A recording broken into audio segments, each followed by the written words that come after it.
So, ఈ PRP biotin అనే treatment మనకి నిజంగా latest treatment and it is really modified and synergic test for the పీఆర్‌పీకి అనుకోవచ్చు.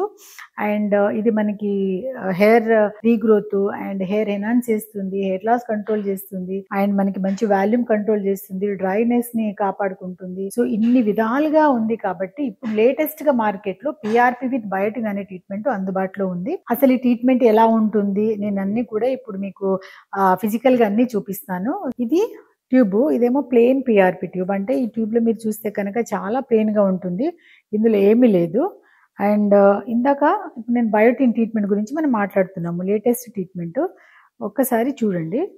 సో, ఇది చూడండి ఇప్పుడు. ఇది నార్మల్ పీఆర్‌పీ ట్రీట్మెంట్‌కి ట్యూబు. ఇదేమో ఇప్పుడు లేటెస్ట్‌గా మోడిఫై ఉన్న బయోటిన్ ట్రీట్మెంట్. సో, ఇది కనుక చూస్తే ప్లెయిన్ ఉంటుంది. ఇది కనుక చూస్తే ఆల్రెడీ దీంట్లో ఇన్‌బిల్ట్ బయోటిన్ అనే ప్రొడక్ట్ ఇన్‌బిల్టే వస్తుంది. ఇదంతా బయోటిన్ అనేది మన విటమిన్ 7 ఇది. ఓకేనా? సో, జనరల్‌గా ఏం చేస్తాము ఈ రెండిటికి డిఫరెంట్ ఏంటి అంటే వాళ్ళ పేషెంట్ బ్లడ్ తీసేసి ఈ ట్యూబ్‌లో ఏస్తారు.